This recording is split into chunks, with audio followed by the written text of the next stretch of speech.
Welcome to Guerilla Sports Off Field. I am your host for this post-game show tonight, Liv Moods, and this is presented by Trusted American Mortgage. Trusted American salary-based mortgage consultants want to get you into a better interest rate and help you lower your monthly payments. Just go to trustedamerican.com to see how they can help you save some money today. Hello and welcome in. Do not leave your luggage unattended on the station.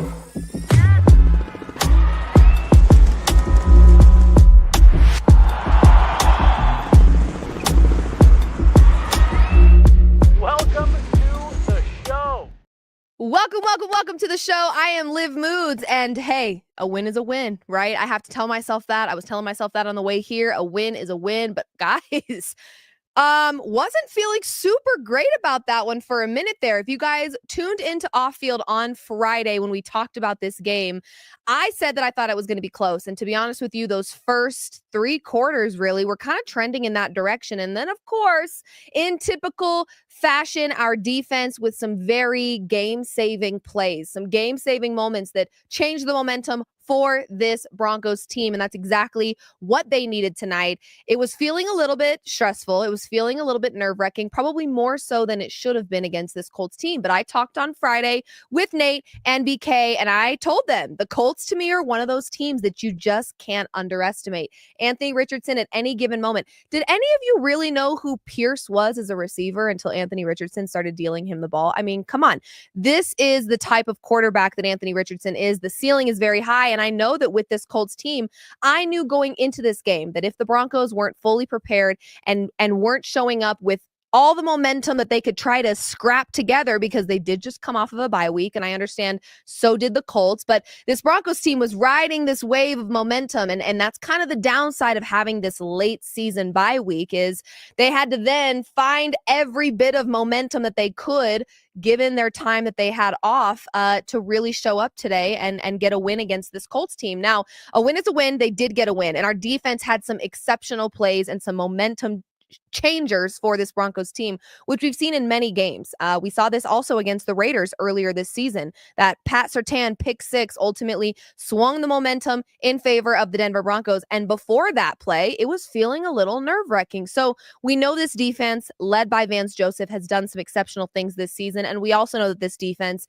has come in clutch for the Broncos as a team, but especially our offense. I think our defense has cut our offense quite a few breaks this season. Now, I want to talk about our offense because, oh my gosh, it felt like a roller coaster trying to figure out if I was proud of this offense today or if I was disappointed in this offense today. First of all, this was not Bo Nix's best game. Not even close, okay? This was not Bo Nix's best performance. But you know what? Here is, to me, the largest but issue with this Broncos team, right? You have a rookie quarterback. When you have a rookie quarterback, there is that expectation of giving them some grace when they need it, right? Bo Nix is not going to be perfect every week. We have been blessed to have a Bo Nix that has been a rookie and has gotten better every single week. But in games like today, coming off of a bye week, fighting for, a playoff spot, which I think the Broncos are sitting in a really good spot right now. Cannot believe we're saying that with a rookie quarterback after the years that we've been dealt.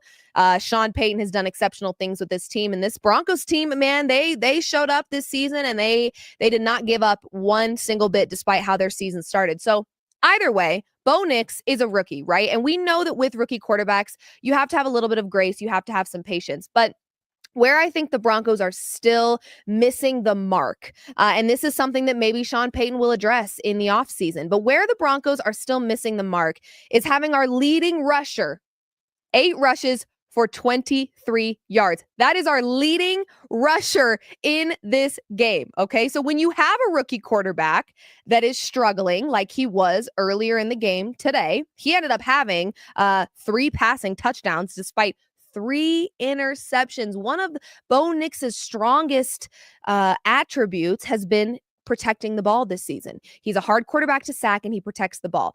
In this game, not so much. This was probably one of his worst performances. This was giving flashes of how he looked at the beginning of the season before he was making a case for himself for Offensive Rookie of the Year.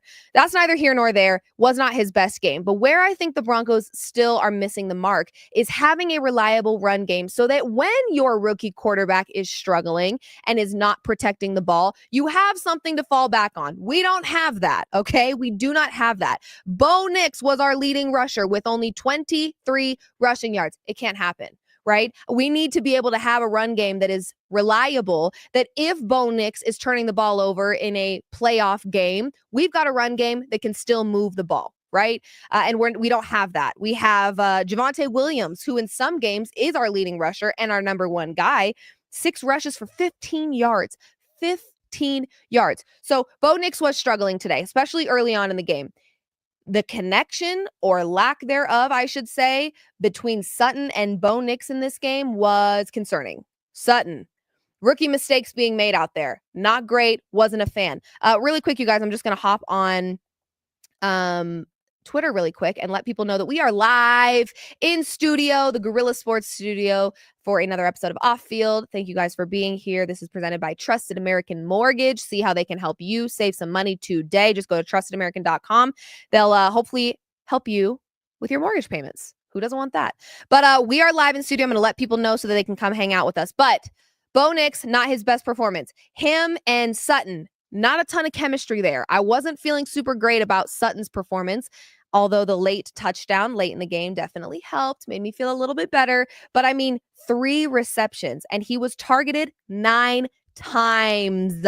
9 targets for Sutton, and he only caught 3 of them. 1 was a touchdown, so praise the Lord, but that's not great. 32 yards was our leading receiver in Sutton, and Sutton, this was maybe one of his worst games this season. I was not super thrilled with him.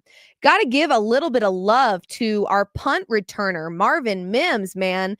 He was doing some great things. He actually, in my opinion, was alongside the defense and helping switch the momentum in favor of the Broncos. Marvin Mims, to me, highly, highly impressive. And the other thing I want to say really quick, shout out to our defense in so many ways. Nick Bonito for Defensive Player of the Year. I didn't stutter. I'm not making this up. I'm not trying to be funny. I'm being very much serious right now. He has a very strong case, in my opinion. Now, because it's the Broncos and because, there's other defenses out there that are maybe a little bit more consistent and still people would pick them over this Broncos defense, I got to tell you, this Broncos defense is my favorite. It's my favorite. And am I maybe a little bit biased? Sure. I'm sure I am to a certain extent. But at the end of the day, this Broncos team right now, where they stack against the rest of the league, is still pretty impressive. Now, if you want to look at total yards that they give up on average to their opponents this season, they are not first. Right now, the Eagles are first. But when we're looking at points that they allow to the opposing teams, it's only 18, and that is actually the second lowest behind the Chargers. So there are other defenses out there that you could argue deserve some Defensive Player of the Year awards, given the nature of their defenses and what they're able to do. But Nick Bonito right now, to me, is absolutely making a case for himself, and he has been exceptionally fun to watch. Not only fun to watch, but he really has been an X factor for this Broncos team in so many ways. Throughout this season, we have seen him just playing very clutch football, regaining momentum for the Broncos, swinging momentum in their favor. And tonight we saw him with a pick 6, a beautiful, beautiful pick 6. And I actually just want to look at his numbers here. Okay. I want to look at his numbers. He had 3 tackles, 2 assists, 1 fumble recovery. Okay. Half a sack and a touchdown. Nick Bonito is making a case for Defensive Player of the Year. If you don't agree, fight with the wall, because I'm just being honest. So loving what our defense is doing and how consistent they have been able. He won our last 2 games. Couldn't agree with you more, Jordan. Nick Bonito has been arguably the clutchest Bronco outside of our rookie quarterback that has had some really impressive moments and has done some very exceptional things. But Nick Bonito, to me right now, He might be the clutchest Denver Bronco, and that is a very, very fun feeling, especially when you still have PS2 out there and some other big name defensive players that we actually lost to injury this season. So when you think about where this defense can still go when they're fully healthy, it's extremely exciting. And Nick Bonito is making a case for himself for Defensive Player of the Year. I didn't stutter. I'm being serious. Imagine that. Offensive Rookie of the Year and Defensive Player of the Year, both with the Denver Broncos this season. I love it. I'm here for it. Colorado's actually taking over. Not sure if you guys have heard the news. Travis Hunter is the Heisman winner.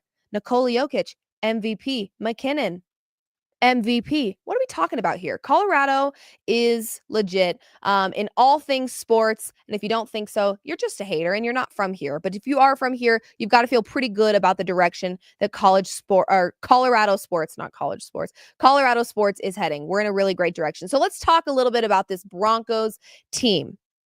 Playoff hunt. Before this game, I believe there was like a 77% chance for the Denver Broncos to make the playoffs. Now, here's what we're looking at. We really needed the Chargers to lose today, and they did in a pretty brutal fashion.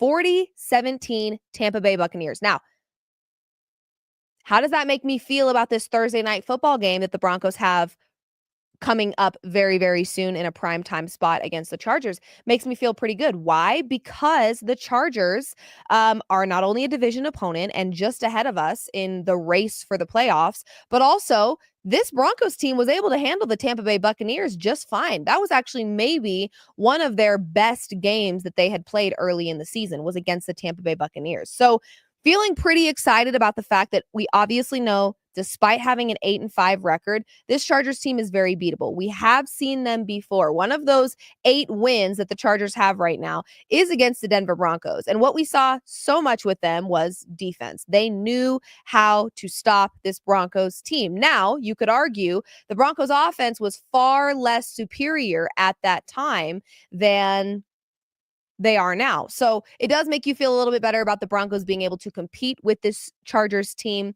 Obviously, we know after that game, they will face the Bengals, who, despite their record, are a very talented football team. I keep joking and saying they're the most talented losers in the NFL because they are losing a lot, but they are very talented as well.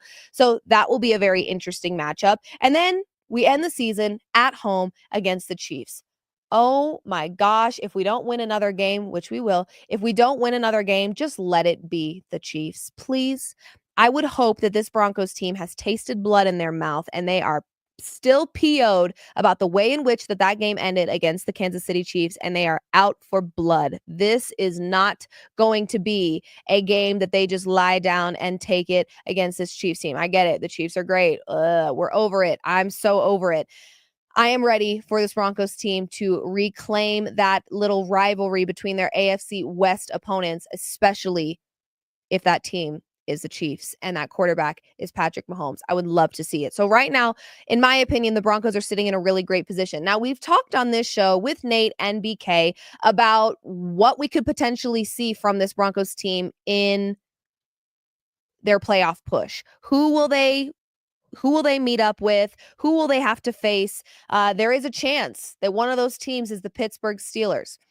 There is a chance that Russell Wilson will face his former team in the Denver Broncos, a team that he really did not get along with, a team that he didn't really thrive with. Now he's thriving. He's under Mike Tomlin and he is thriving. Now, you could argue that matchup in and of itself is going to be exceptionally fun to watch because of the coaching. Mike Tomlin, one of, if not the best coach in the NFL, and Sean Payton as well has proven to be a very talented coach, not just here in Denver, but also in New Orleans with the Saints. And now he's on track with this Broncos team that he himself has pretty much created in terms of the quarterback that he's got, the receivers that he kept and or didn't keep. He really made this team his own, and we're starting to see it translate in a positive way, which is awesome, awesome, awesome, because I was feeling a little worried at first. For sure. We will have in just a little bit, you guys. Sorry, I'm just reading some updates here. We will have in a little bit Nate Jackson joining me. He's going to hang out with me. We're going to chat a little bit. I'm going to ask him his opinion on this game. And we may have a couple little clips of maybe coach talking and maybe some Bo Nix clips as well that we can run for you guys and just let you guys hear what they have to say. But for sure, we'll have Nate Jackson joining us as well. Okay. I have to give a shout out as well to Nate Jackson here. Nate predicted a final score in this game on Friday of 30-13 Broncos. Final score in this game, pretty close, Nate. Pretty stinking close. Ended up being 31-13. So Nate Jackson with an exceptionally accurate score prediction for this game. I think I had predicted 27-24, which was actually kind of trending that way there for a little bit until I made a joke because we were texting back and forth in our group chat, and Anthony Richardson was keeping the Broncos alive this whole game, and Bo Nix was keeping the Colts alive this whole game. That's how it felt. I was like, you guys, it's really just going to be the battle of who makes less mistakes in the fourth quarter. And ultimately, that's kind of what we saw. Bo Nix ended up turning things around after halftime, which was huge for this Broncos team. They absolutely needed that.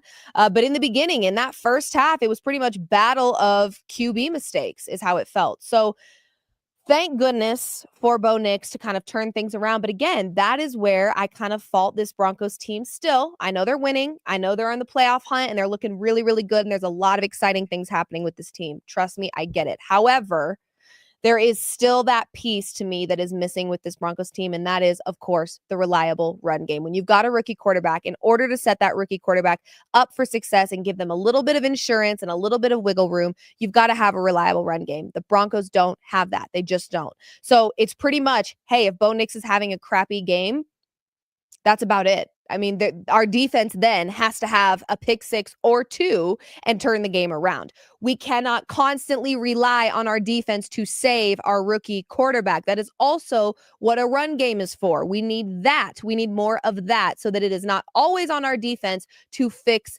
everything. Quick, we'll put that comment back up there. We got to ask Nate about the play calling. Colts DBs were running our routes. We'll ask him for sure. The second he hops on here, we will go ahead and ask him that. He should be joining us here shortly. Mahomes has a high ankle sprain. Sean, did this happen today? Oh, ooh, I don't want to make it sound like I'm celebrating injury here. Don't like that. But I will say, if the Broncos got to face this Chiefs team without Patrick Mahomes, I think their chances are looking a whole lot better at getting a dub there. I still think with Patrick Mahomes, their chances are pretty good. We have seen this Chiefs team, despite winning a lot of football games, we have also seen this Chiefs team, the point difference, they're not winning by a lot. They're having these very back and forth competitive games with teams like the Panthers. Like, hello, I'm just not impressed with the Chiefs. I'm not impressed enough with the Chiefs to feel like this Broncos team, who is in a much better position now than they were the last time that they faced the Chiefs, to win, because I think this offense is getting better every single week. Bo Nix is getting more comfortable. I actually think that was kind of the game that solidified to me Bo Nix is legitimate. I mean, he went toe-to-toe with Patrick Mahomes, okay? That was huge. That was impressive. And so I think they're in an even better position now in terms of the play calling and our defense and that damn run game. That right now is, to me, the problem. Now, you do bring up Patrick Mahomes getting injured today, but there was also an injury to the Broncos today. I don't know about the update on that. Pat Surtain, we know, is massively important to this defense and the way in which this defense functions and the way in which the defense can switch momentum for this Broncos team. So would really love to see PS2 against this Chargers team as well as against this Chiefs team. Really, ultimately, we need PS2 for the remainder of the season. That is just the final fact. Like, I don't want to see any more Broncos games where he's not there. I really don't. That being said, we have seen some of our defensive guys really stepping up when PS2 was out because he was injured earlier in the season. When he was out, I was petrified. I was nervous, and our defense still found a way. They still found a way to make big plays. have big stops, and get some interceptions actually without PS2 there. So we're seeing enough from our defense on a consistent basis that's making me believe that we would be okay without PS2, but I definitely don't want that. I would love to have PS2 healthy, ready to go, given the nature of the last 3 games that this Broncos team has, because they're not going to be easy. They're just not. The Chargers on Thursday night. Then they've got the Bengals, who, again, I know their record may seem like they are not a good football team. They flipping are. That is why it's the most confusing thing in the world to me that this Bengals team is not winning games, because they're great. I would argue Joe Burrow is having the best season of his life right now. Actually, got a text from BK. I think it was today or maybe earlier in the week. I'm not sure. Sent us a list of Joe Burrow's numbers this season. We're talking MVP level season here, but his team is still losers. So it's just not great. It's not fun. So I'm not liking that, but I am liking the way this Broncos team is trending, and the fact that they do have some really tough games on the remainder of their schedule does make me nervous, but I think they're in a really great position to get some wins here. And this is a playoff team, you guys. This is a playoff team. This is a championship level defense. And Bo Nix, despite his bad performance today, you know what is the most impressive about Bo Nix? And sorry, I keep checking my phone. I just want to make sure I don't miss anything that's coming in terms of any clips that we've got, or Nate and BK being ready. So, So what's most impressive to me right now about Bo Nix is the fact that 3 interceptions, not having a great game. He never feels sorry for himself, right? He locks in, he figures it out. He ends with 3 passing touchdowns. He ends up turning things around. Yes, our defense had a lot to do with that. But he finds Sutton, despite them not really having a connection early in the game. He just doesn't let the ebbs and the flows affect his game at all. He stays focused and he stays locked in. I'm not so sure they will be okay without PS2 and Moss. That you're right. Yeah, you're right. Okay, well, I don't want to panic yet. No panicking yet. No. Nope, not going to do it. Not going to do it. I will say ankle sprains just universally for athletes are the worst. Like, they just are nagging and they last forever and they're just aggravating. So fingers crossed PS2 is good, but again, they've got a decently quick turnaround here with this Thursday night football game that is coming up. So this is almost maybe the worst time for PS2 to have an ankle sprain, because he's got a little bit less rest going on, and he's got to be ready for a Thursday night matchup, and that is just around the corner, folks. So get excited, because the Chargers got taken down today by the Tampa Bay Buccaneers, a team that the Broncos handled very easily. So this will be an interesting one. Prime time. Will we get a better version of Bo Nix? I believe we will. This, to me, these are the little mistakes that we saw today that I was worried about following a bye week. I think anytime you've got a bye week, yes, physically their bodies need it. They absolutely need it. But in so many ways, it does cut the momentum in half that they were really riding on for so long. And that's what I was worried about, that some of those little mistakes would kind of show themselves and it would be like, oh, this is not good. And again, had the Colts capitalized on some of the Broncos' mistakes a little bit better, the Broncos would have lost this game, and vice versa.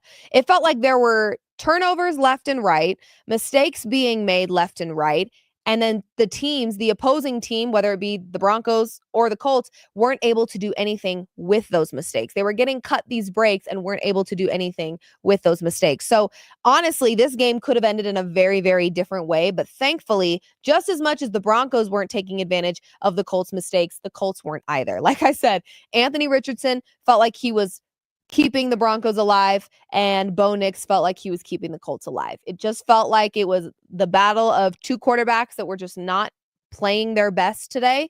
And so it was a matter of, okay, what other groups on the field are going to outplay the mistakes being made by the quarterbacks? And thank God for our defense, because that is truly what did it for this Broncos team. That was the reason that they won, was our defense. You could argue Nick Bonito himself won this game. Okay, I'm just saying. I am really riding very high on the Nick Bonito stuff right now, because I really think he's making a strong case for Defensive Player of the Year this year.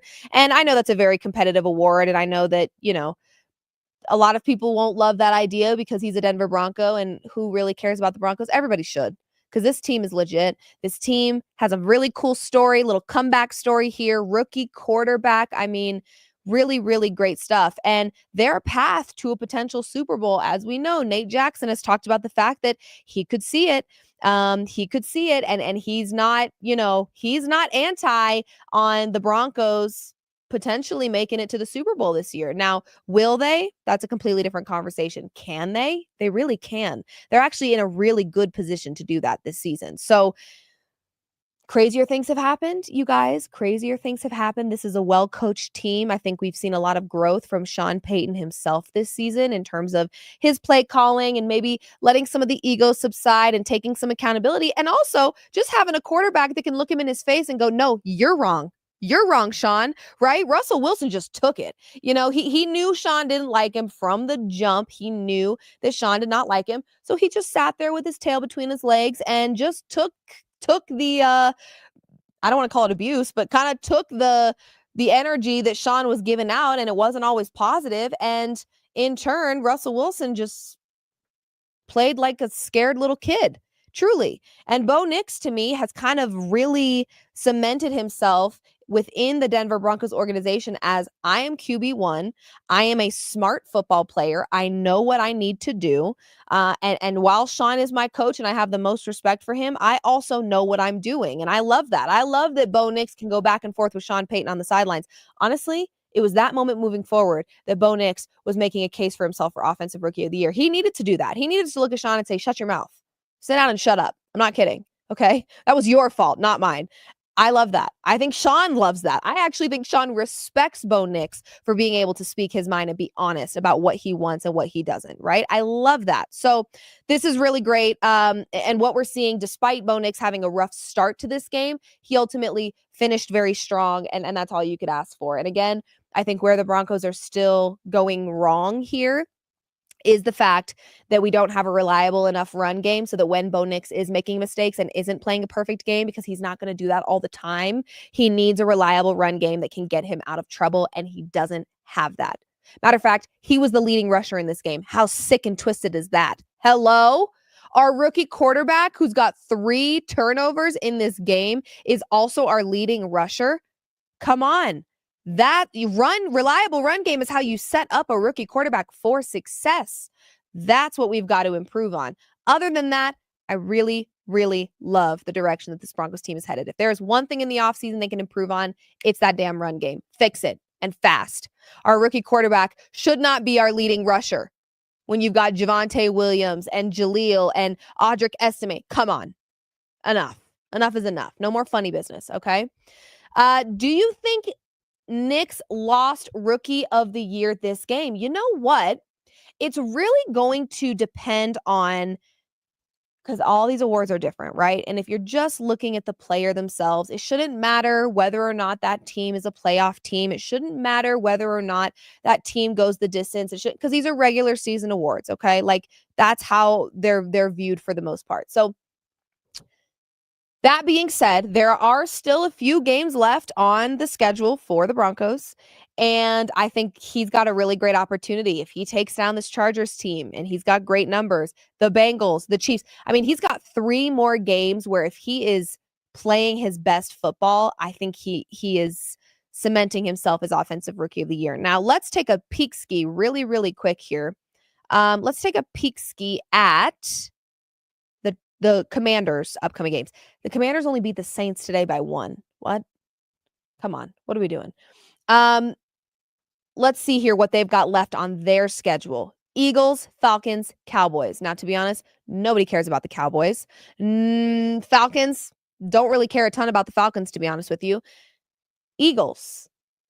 For whatever freaking reason, Commanders-Eagles games are always way too close for comfort. It does not make any sense to me, but it happens all the time.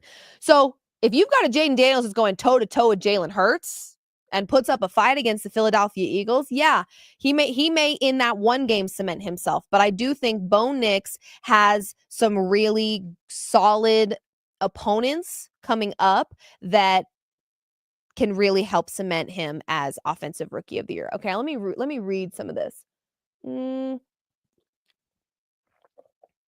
Oh, wow.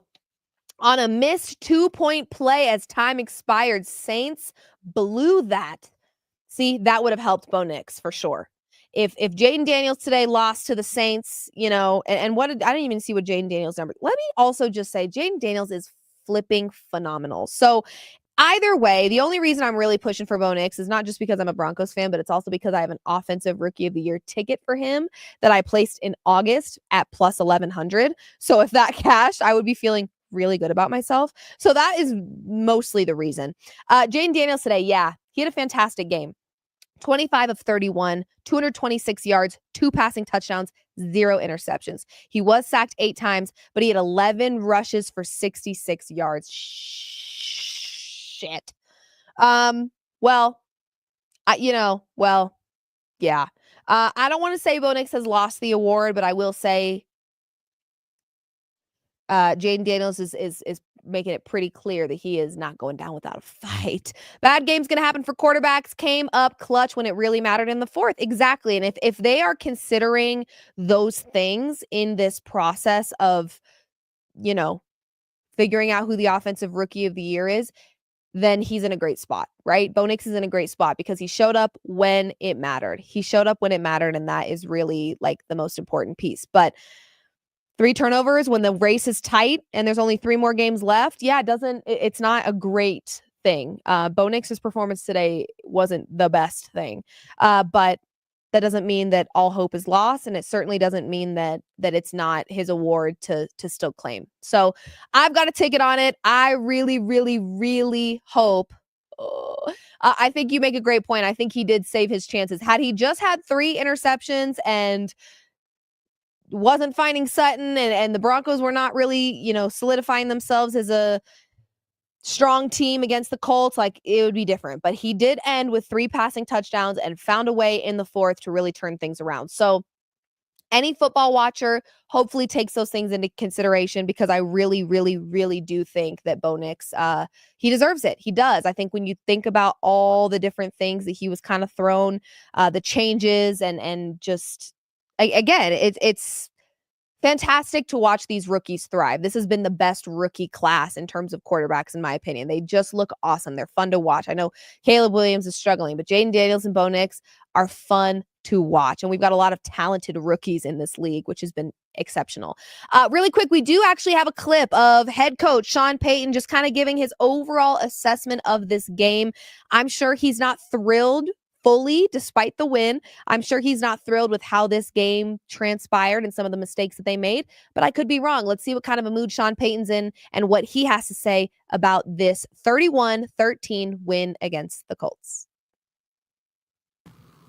Well, obviously it was good to get the win. It was a difficult game just from an execution standpoint. There were a number of things that we have to improve on.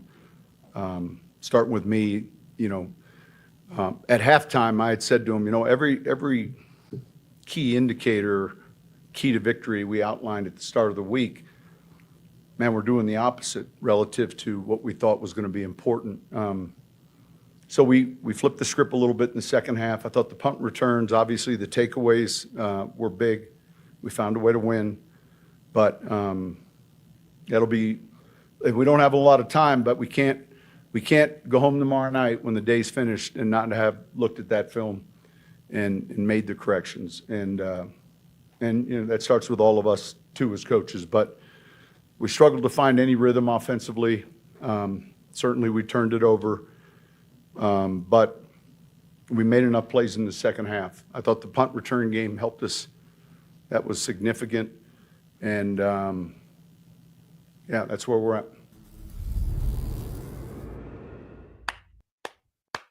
I knew it. I knew he wasn't satisfied. Of course he's not satisfied. This was not a great game by the Broncos. They won, yes. Woo! But it was not a great football game. A lot of turnovers. And I'm so happy to hear him give a little shout out to Marvin Mims because I mentioned that at the top of the show. The punt returning was huge. I would say punt returning and defense right there. Those were the momentum, blah, blah, blah, blah, blah. Slow down, Liv. Okay. You've got a full hour to talk about this stuff. My God. Those were the momentum shifters for this Broncos team. And those were the X factors, in my opinion. So shout out Marvin Mims because he did an exceptional job today. And our defense, of course. But I just don't want us to be in a position in the playoffs where we're constantly having to rely on our defense to change the momentum, right? That is where I constantly harp on the fact that we need a stronger, reliable run game so that when Bo Nix is turning the ball over and is making rookie mistakes because he's allowed to make rookie mistakes, he's a flipping rookie, we've got a run game that can still move the ball, right? It shouldn't always be on Bo Nix, and it certainly shouldn't always be on our defense. So that run game needs to tighten itself up. I know Sean Payton is going to be watching film tonight, tomorrow, and so on and so forth, and he's going to figure out ways to make this team better. And I think the team is also going to figure out ways that they can be better. So that is very, very exciting stuff. So shout out head coach Sean Payton. I was very hard on Sean Payton at the beginning of the season. I am tucking my tail. I'm tucking my tail, and I'm telling you, I was tough on that man. And yeah, I was tough on him, and I'm going to tuck my tail and I'm going to apologize and say I should have been more patient, but God forbid my patience was wearing thin. Broncos country, you get it. You get why my patience was thin. Decades of waiting, decades of being patient. I'm not a patient person by nature. So the whole decades of being a bad football team thing wasn't really great for me. Wasn't having a super ton of fun with that. And also just didn't love the way that the whole Russell Wilson thing didn't pan out because clearly Russell Wilson was not washed. That was not the flipping problem. Are you watching him play football? He's not washed, okay? He just didn't work in this system with Sean Payton. And to me, when you're a really great head coach, you just make it work, right? You just make it work. You're not always going to get the perfect quarterback that you want, but you make it work. And I didn't like that Sean wasn't trying to make it work with Russ. Guilty as well with the Payton criticism, but he is getting it done. Absolutely. And I am willing to admit I was way too tough on Sean Payton too early, but it was a years and years and years of just aggravation that was getting the best of me. According to Vic Lombardi, no noticeable limp for PS2. God bless America. Oh, PS2. We need you. We need you, baby. All right. We do have one more clip, actually. Sean Payton talking about Jonathan Taylor's fumble. This was a big one, and this was maybe the moment that the Colts ruined their chances at getting a win against the Broncos tonight. So let's check out what Sean Payton has to say, because we know he's a little critical. He likes perfection. I'm sure that moment he's got some feelings as a coach in the NFL on how that went down. So let's hear what he's got to say about Jonathan Taylor's fumble right now.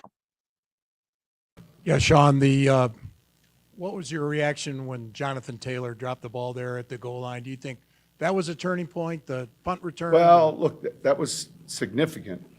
That was significant. I don't get it, but I'm not going to try to. Yeah, I don't know what that was going to be. Yeah, it was a significant play that you go from breaking a long run for a touchdown for your team to us having the ball. So,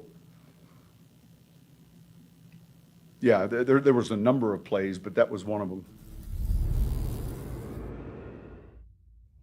Like I said, there were mistakes on both sides in this game. A lot of them. It felt like a very messy, chaotic football game. But to make that mistake, you know what? I love Jonathan Taylor.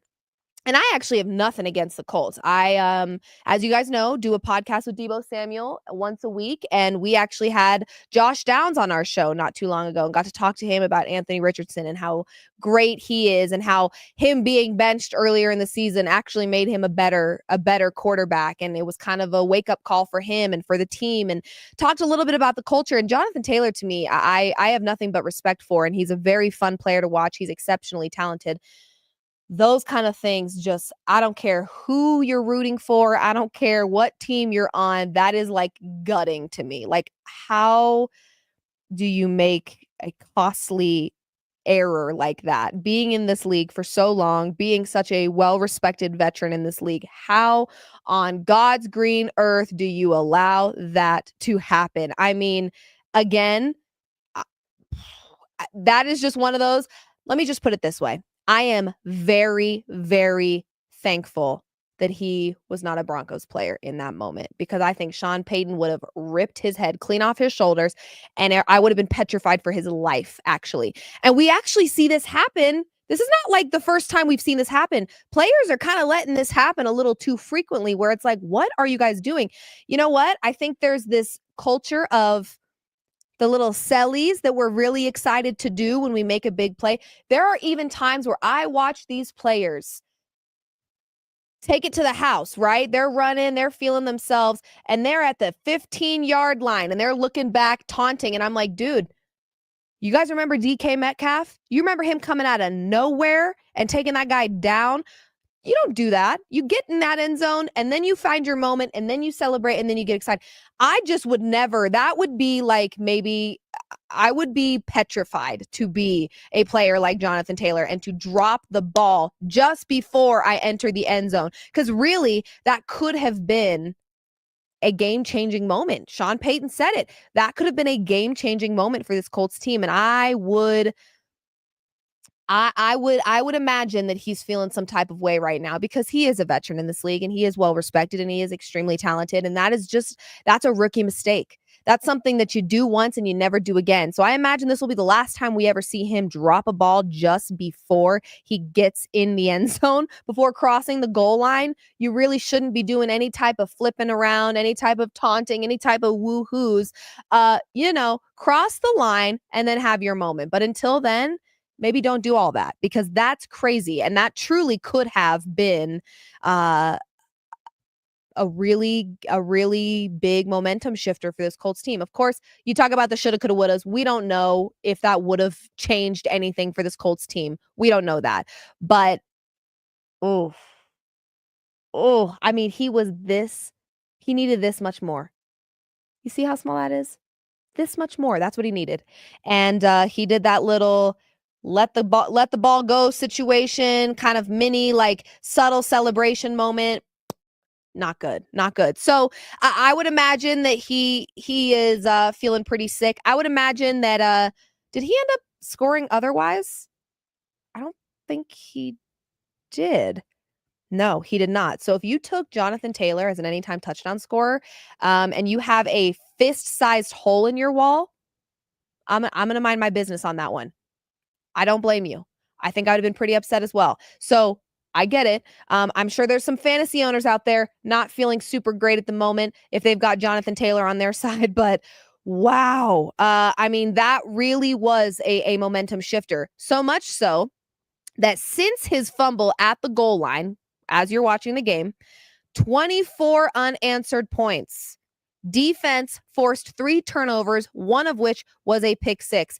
If that is not the epitome of a momentum changer, I'm not sure what is. Because after that moment, the Broncos found a way to dig deep and take this game over to win 31-13.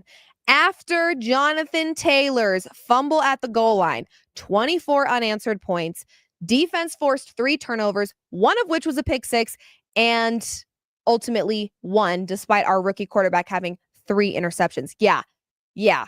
Momentum changer to say the least. And Sean Payton knew that. And again, that was ultimately what was happening in this game was who can take advantage of the mistakes the best because both teams were making them. Neither team was perfect. Neither quarterback was having a perfect performance. But that's tough. And I do feel for Jonathan Taylor. That kind of stuff, it actually really makes me sad for the player, although it really is kind of a boneheaded situation. Like, dude, you should know better. Why on earth did you allow that to happen? But it does make me feel very sad. At the time that he fumbled that ball at the goal line, it was 13-7 Broncos. The Colts did not score again.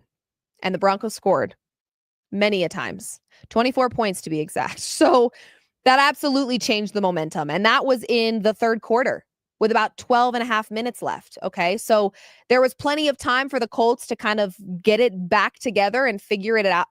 At that point, they were up. They were up on the Broncos and it didn't really look like it was changing anytime soon. So that was a very big play. Oh gosh, can you imagine him just like dancing it out, not knowing that his touchdown was worthless and it actually never happened. I mean, it's horrible. It actually makes me want to throw up thinking about how he feels right now and the plane ride home. Hate it. But obviously, it was great for this Denver Broncos team. They were able to completely turn that game around, get a dub, a very convincing dub, and that is exactly what they needed. So, okay, we're going to hang out here for like another 20 more minutes, I would say. We'll hang out for a little bit more. If you guys have any comments, of course, we'll keep flashing those up on the screen as we continue to break this down. We should be hearing soon from Nate. We should be getting him on here shortly. I'm reading some of my messages here to make sure that we've got some stuff on the way. We should have a little bit of not information, but a couple of clips from Bo Nix. I'm very eager actually to hear what he has to say about this not being his best game. Bo Nix, to me, has showed not only that he is the Broncos quarterback for years to come, and he is a reliable one, and he's great at what he does. But more than that, to be a rookie in this league and to have the leadership that he has shown in games, following games where they win big, following games when they lose, he always keeps it pretty even keel. He's always thinking about ways that he can be better. And he has what Aaron Rodgers doesn't, which is he takes accountability. And he knows when he needs to just, even if it wasn't his fault, even if there was a dropped pass, he is always saying that he could be better to set his team up for more success. Aaron Rodgers, are you listening? Are you out there? Aaron Rodgers, I have some film for you to watch. It's Bo Nix's post-game pressers. Watch that film and learn what accountability looks like, because you know none of it. Never have, never will. Okay. Glad I got that off my chest. Yeah, needed to say that. But Bo Nix has shown exceptional leadership skills as well as just the skills that he has on the football field. And so much of that you could probably credit to how many games he got to start in college, to experience different teams, different cultures, and just learn what it's like to be a quarterback on winning teams, on losing teams, on struggling teams, on teams with good run game, teams without it. He is pretty much prepared for anything. He's very seasoned to be a rookie in this league. He's already got a seasoned resume, in my opinion, just based on how many games he got to start in college. And I think that is translating very well and making his transition in the NFL that much smoother. And so it's been really, really fun to watch. And I just think the ceiling is super, super high for a guy like Bo Nix. He has it. He just has that it factor. You know, when you watch quarterbacks in this league and you're just like, they've got it. Like they've just got that thing. And I think Bo Nix has it. He's got that quarterback swag that I think anybody on his team is able to feed off of. And it's a very beautiful thing. He's been able to come in young, learning a whole new system, because we know college and the NFL are very, very different. He's been able to walk in, learn a new system under maybe one of the most tightly wound head coaches in the NFL, in Sean Payton. Not an easy task, I would imagine, especially when you're young.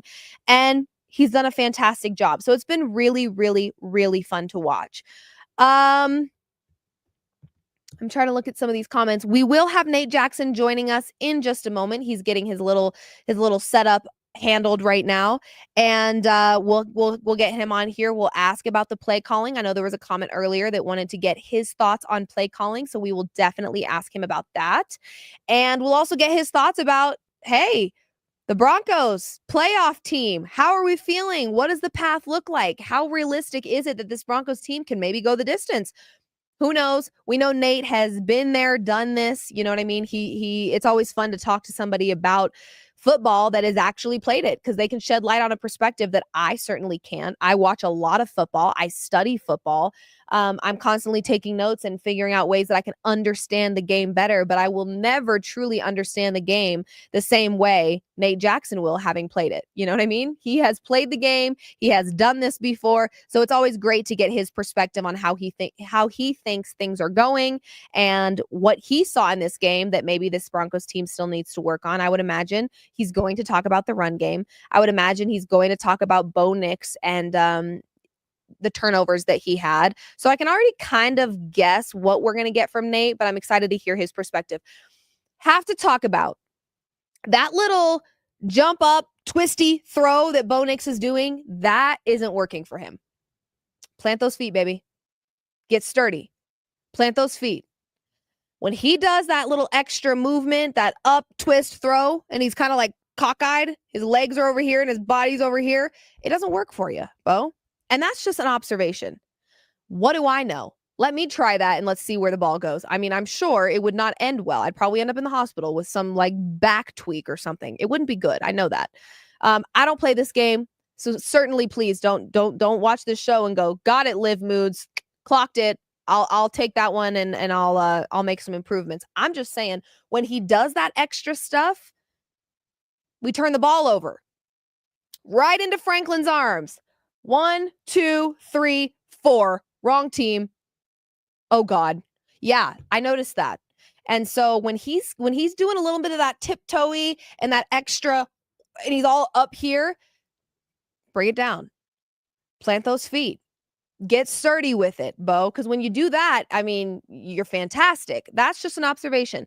Chat, you get in there. You let me know how you feel. Am I talking crazy or am I making sense? I fear I'm making sense. You guys know what I mean, though. We've talked about Bo Nix in the pocket, finding that control, finding that confidence. And when he has it, it's exceptional. When he gets tiptoey, when he does the twist, spin, jump crap, it's like, oh my gosh, it's stressful. It stresses me off, stresses me out. Oh my God. Olivia Moody, just relax, take a breath and calm it down. We will have Nate in just a moment, but actually first, we have got Sean Payton. Really quick, we're going to pop over and listen to Sean Payton talking about Bo Nix and Bo Nix's interceptions, okay? So we know he said there were some mistakes in this game. He wasn't super happy with how this game looked, although it was a win. So let's actually hear from Sean Payton real quick about what he thinks about Bo Nix's interceptions. Maybe he's going to talk about that twist, spin, jump thing. Who knows? But let's check it out. Coach, what was going on with Bo, do you think, in the first half? We're not used to seeing him turn the ball over like that. Listen, I got to finish. No, listen, I get mad at myself. A couple of the calls I gave him, and he had one read that he knows better.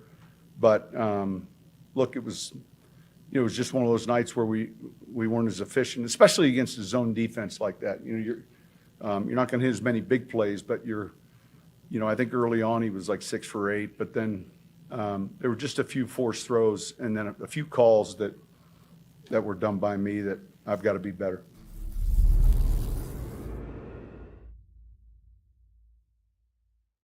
Just love a little accountability by Sean Payton. We just love it. He's acknowledging that he put Bo in some bad situations there, and that was maybe part of the reason that he was turning the ball over more than he normally does.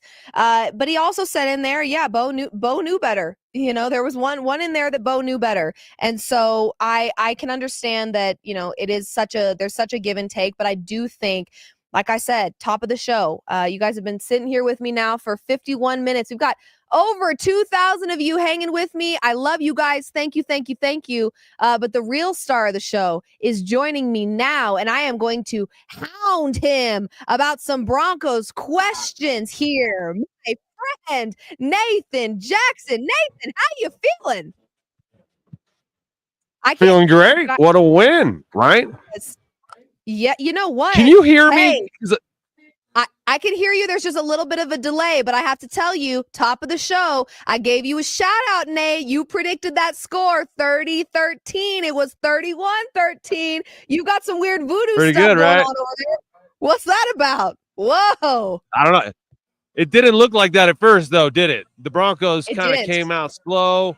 We talked about this, I think, on our show, that they have a minus point differential in the first quarter and plus on all the others, second, third, and fourth. There's a guy with a leaf blower right behind me. I don't know if you can hear that, but he's blowing. No, I can't. There's no leaves here. There are no leaves, but he's blowing it right at me. So, okay, I can feel He's the air. telling you to get the F of my neck. out of the stadium is what he's trying to do. They're cleaning up all this stuff. They want us out of here.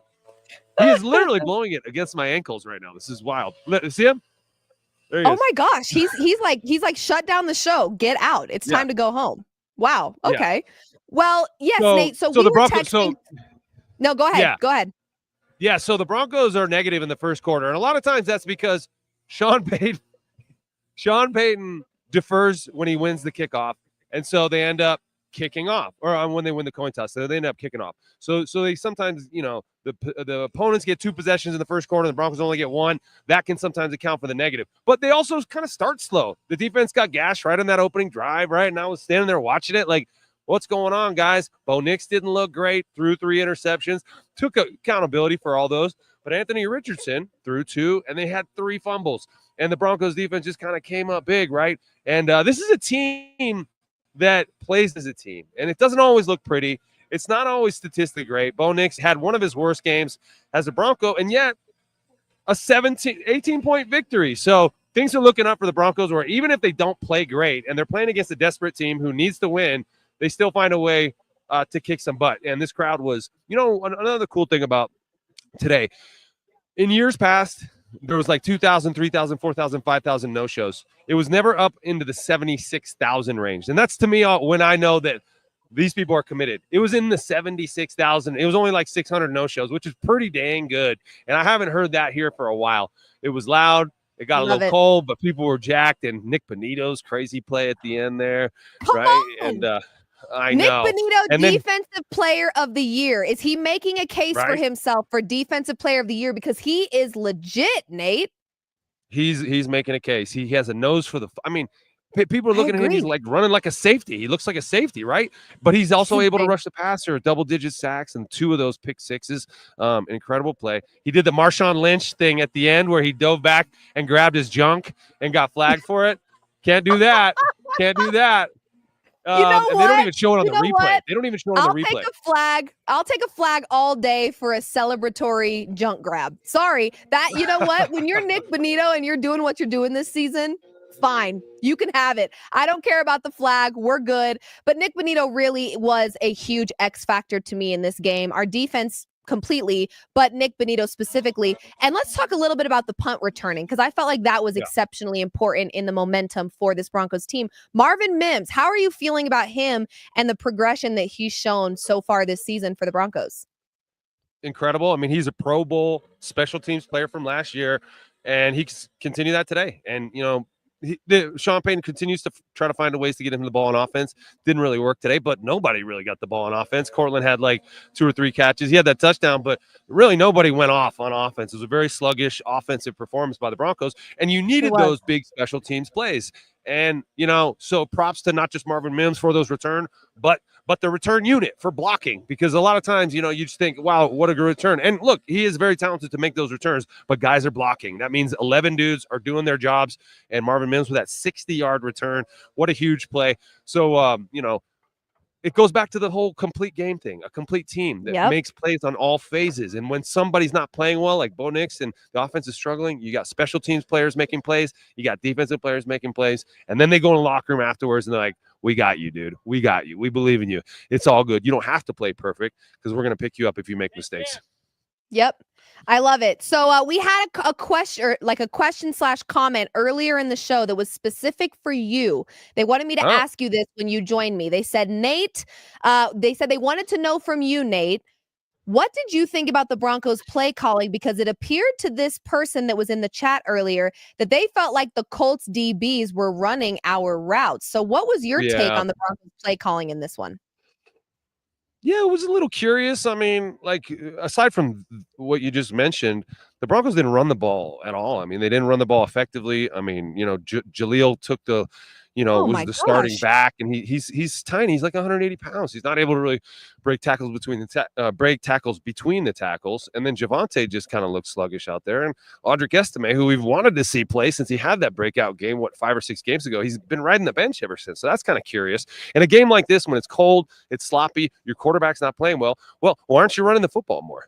I mean, they did not commit to running the football at all. And so that part of it was a little curious, And Sean Payton came out at halftime in the halftime interview, basically said as much. We got to run the ball. And then he went 3 straight passes to start. So he has an instinct to want to throw the ball because he's an offensive genius, play caller guy. Drew Brees, that whole mentality. You don't become a celebrated offensive coach by running the football every play. You got to air it out, and that's when you get your flowers, right? But with respect to those plays and relative to those plays and him jumping, I think one of the defensive players made a really good play on one of those picks. And it did look like he read the route. But, maybe he read Bo's eyes. Maybe he read Cortland's route, but sometimes defensive players just make really good plays. And we sometimes have to give it up for these guys on the other side of the ball. It's not going to be perfect. They get paid too. They're world-class athletes too. They work just as hard. They practice just as long. They watch just as much film, right? So sometimes you got to give them props and understand they're going to make some plays. But yeah, I think, and Bo talked about it after the game a little bit about, what it's like to throw 3 interceptions in 1 and then 2 and then 3, and what it feels like. It's like, am I going to throw another one next time I throw the ball? Sometimes it just is like that. It's not Bo's best game. I don't necessarily think anything was working on offense. The play calling wasn't working. The receiver, like Cortland, didn't really seem like he had the juice today. Bo seemed a little bit lost. The running game wasn't really working. Like, no other receivers really went off. The best play was, there's 2 really good plays on offense there, and both by tight ends. Nate Atkins had that awesome touchdown where he did a little spin move. By the way, Nate Atkins sounds a lot like Nate Jackson. I'm just saying. But right, both tight ends. First name, both tight ends. Yeah. And then Adam Troutman with that really nice seam route. I mean, he was wide open. It was a really good play design there. But for the most part, I would say not Sean Payton's best performance. Okay. So we'll spend some time this week breaking it down a little bit more. Obviously, we've got a Thursday night football game coming up here that's going to be very exciting to talk about. And those Chargers took a pretty big L today against the Buccaneers. Woo! Yeah. So take that L on the way home. That's right. I think the Broncos are in a good spot here to hopefully continue to grow and build and whatever. But I mean, the path for the Broncos to make a deep run in the playoffs. Can you picture it? Are you feeling more confident about that at this point? Oh, yeah, absolutely. I mean, they're now a winning team. They won 9 games, so it's the first winning season in almost a decade for the Broncos. And Sean Payton did talk about that, about how important that is to him and how important it was to come to Denver because of the standard of excellence here for so many years, because this city is fertile ground for football excellence, and the people, the coaches and the players and the stewards of this game in this area were attractive to him because of the belief that you're always going to be good, right? And finally, the Broncos are good again. 9-5, leapfrog the Chargers, so they're the 6th seed now. And if they were to leapfrog, the 5th seed as well, even if they are the 6th seed, there is a possibility we have a home AFC championship game. Very slim, not trying to pump it up, but they just got to take it one game at a time and keep winning. I mean, and these are all winnable games, and they believe they can win, and that's the beautiful thing. And it doesn't have to go great at the start. And so sometimes, teams with kind of weaker sort of just that aren't as strong or aren't as together will fold up shop when they have a bad first half. They'll just get demoralized. Like, it's not our day, right? But the Broncos might have a slow start, but they come out and they keep grinding, and they start making plays in the second half. And that's something that you just got to really feel good about with this young team, because a lot of times young teams don't do that. So they're gelling at the right time. They won by 18 points. And I think the sky's the limit. But we don't want to put ourselves in January quite yet. We got to go on the road to LA and whoop up on the Chargers. Yeah, I just think it's very cool and highly optimistic feeling, of course, that they did play very imperfect football today and still won by 18 points. They did not play a perfect game. They made a lot of mistakes. And this Colts team, like I said, we talked about it Friday. This is not a team to underestimate at all. This is a legitimate football team, and both of these teams made mistakes. But the fact that the Broncos were still able to win in such a convincing way, despite having such a bad performance, in so many different ways, is really awesome. So we can spend more time talking about everything in depth tomorrow on another episode of Off Field. This post-game show, before I let Nate out of here, we've got a little QR code floating right above his big brain here. Okay. Big QR code right there. If you guys scan that, if you're watching or you're just listening and you want to head to trustedamerican.com, see how they can help you save some money on your mortgage payments, perhaps. So you can spend a little less money there, maybe a little more money on a little futures Broncos ticket for the Super Bowl or something. I don't know. I'm just saying. Okay. Just putting that out there. But Nate, we will be back, you and I, in the studio along with BK, talking all things Denver Broncos tomorrow. And then I do fear we may have some exciting content coming on Thursday, you and I, as well as some other people, because we've got a lot of stuff going on Thursday. I believe the Nuggets, the Avs, the Broncos, there's a Yeah. crossover here. All coming And together. so we're going to be in studio and we're going to be talking about all of it. So I'm very excited for that. But Nate, we will see you tomorrow for Off Field. We'll break everything down. I'm going to ask you probably tomorrow because I'm very curious. So sleep on this and let me know about where you think Bo Nix's Offensive Rookie of the Year chances are after 3 interceptions, but also 3 passing touchdowns. Jaden Daniels had a great day. So we can break that down a little. Nick's junk grab all over X. We love it. We love it. Yeah. And on that note, Nate, Grab your I'll junk, let you Nick. get out of there. Grab it. Yeah. Yeah. Grab it. Do I what want you to gotta do. apologize for these. I want to apologize for the streaky lines. The lights are still on here, and it looks like I'm in jail. Oh no, you can break them. I can break. He's a prisoner. He's a he's in jail. All right, guys. Well, you're Hey, about to be in jail. That leaf blower man was trying to get you out of there. So if I don't let you He go, left, you might be in thankfully. jail for real. Hey, You'll be in Liv, Sean want to Payton's want to jail. tell you, thanks for holding it down. Thanks for holding it down there for the last hour, just rocking it. You know I what I'm got you. saying? Always. Yeah. Always. And This we're is gonna see team you effort tomorrow. here. And I cannot wait Cool. to see you tomorrow. And we will also see you Thursday, Friday, and maybe every other day after that. Who knows? Whatever we're feeling. So you Perfect. have a great Keep it night. rolling. You drive careful. Liv. Let's go Broncos. And I'll see you tomorrow. All right. Nate is the best. We love talking with him. Like I said, you guys, it's great to get a perspective of somebody that's done it, right? I watch a lot of football. I study a lot of football and I really enjoy football, but I've never played football. And it's very different when you've played it. Nate is able to shed some light on the ins and outs of the game and how, the back end of football that we don't get to always see affects how this Broncos team has either been performing or will continue to perform. So it's very cool and very exciting. We've been here for a little over an hour, but before we get out of here,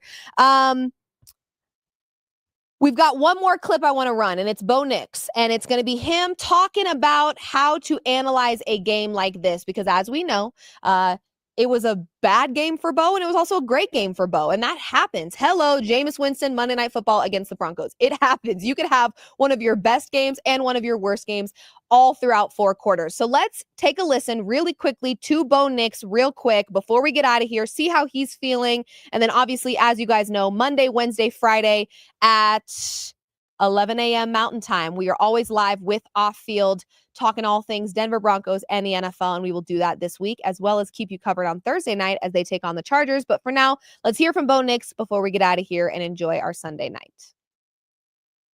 How do you look at a game like this? You ultimately get the result you want, but you and the offense didn't exactly play as well as you'd like. So how do you contextualize kind of what happened today? And at least he did end up finishing. I guess maybe that's encouraging as well. Yeah, well, we, at the end of the day, you want to do whatever it takes to win the game. It's a tough league, played by tough people, and they had a really, tough defense. They were stout. They played really well. They played the pass well. They played the run well.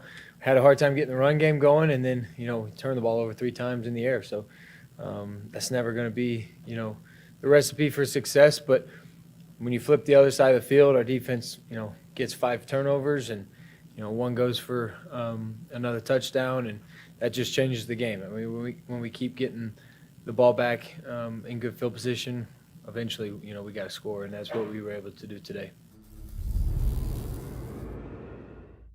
Spoken like a true leader. Spoken like the offensive rookie of the year. I love that. I love that. You guys, we've got, about 2,500 of you in here. I appreciate you. 26, actually. 2,600 of you watching live, hanging out with me on a Sunday night. Cannot tell you how much I appreciate it, how much I love you. And like I said, I'm kind of sneakily teasing some really fun stuff that we've got for Thursday. I know there's a lot of Colorado sports happening all at once, but don't you worry. We will have you covered on all of it. We are not going to skip over anything. We've got the Avs that night. We've got the Nuggets that night. And we've got a prime time game for the Denver Broncos. And I will be in this studio helping you keep up with all of it. If that means we have a 3-hour show, then so be it. We have a 3-hour show, but I will keep you guys up to date on all things. We've got so many Guerilla Sports talents that will be traveling to and from, keeping us covered. We'll be tossing to them, talking with them. I may have some people in the studio with me as well. So don't you worry. Liv Moods has got you covered on Thursday night. We are going to have a blast. So make sure you've got a cocktail in hand and you're excited, because Guerilla Sports will have you covered on all things Colorado Avalanche, Denver Nuggets, and Denver Broncos, because all 3 of them are playing. And we're not going to skip one just to cover the other. We're talking about all of it. So I appreciate you guys for being here. Someone said, you mean 28 people. That is from YouTube, but total, including our stream that is on X right now, we've got 2,700 people watching. So thank you guys for being here. I really, really, really appreciate it, more than you know. And we are going to continue throughout the remainder of this Broncos season doing these post-game live shows for you. Want to give a shout out to Carrie that is helping me in studio. She's repping her Broncos gear. Maybe one of the biggest Broncos fans I've ever met, and she's been awesome to work with. And we've also got Jesse that is behind the scenes helping us out as well. So appreciate the teamwork over here at Guerilla Sports. We've got a lot of exciting things coming your way. I appreciate you guys for being here and hanging with me, and we will keep you posted and covered on all things Denver Broncos for the remainder of the season. And if this is a playoff team, we will also keep you covered on all things Denver Broncos. Yeah, thank you guys for being here. So much love to you, and we will be back with another episode of Off Field at 11 a.m. Mountain Time tomorrow. Myself, Nate Jackson, and BK, who we did not hear from today. I'm sure he's got plenty of notes, plenty of things to say tomorrow. So make sure you guys have your notifications turned on. You're following all things Guerilla Sports on socials, as well as subscribing to our YouTube so that we can keep you guys up to date on our hot takes, opinions, and thoughts on the Denver Broncos, the NFL as a whole, and everything else. So thank you guys for being here. This has been another episode of Off Field, a post-game live reaction presented by Trusted American Mortgage. Thank you for being here, and we will see you tomorrow at 11 a.m. Mountain Time for another episode of Off Field.